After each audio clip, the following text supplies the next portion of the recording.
Alloh taolo bizga namoz o'qi dedi, lekin o'zi o'qimaydi. Iloh. Alloh taolo roza tut dedi, o'zi roza tutmaydi. Iloh. Alloh qaysi buyruqni bizga buyurgan bo'lsa, uni qilmaydi. Iloh, Robbil alamin. Ammo salovatni buyurib turib, aytayaptiki, men ham salovat aytaman Muhammad alayhisalomga deyapti. Tushunyapsizmi, qanchalar ulug' amal bu? Alloh va malaikalar payg'ambarga salovat aytadi, sizlar ham aytinglar deyapti. Bizga buyurgan mana shu amalini o'zi qilar ekan Alloh. O'zi bilgan, o'ziga xos bo'lgan suratda. Farishtalarning Muhammad alayhisalomga aytgan salovati duo.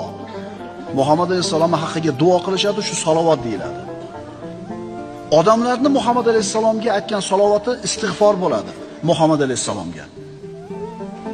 Musulmon banda Rasululloh sallallohu alayhi vasallamga qancha ko'p salovat aytsa, shuncha o'ziga yaxshi.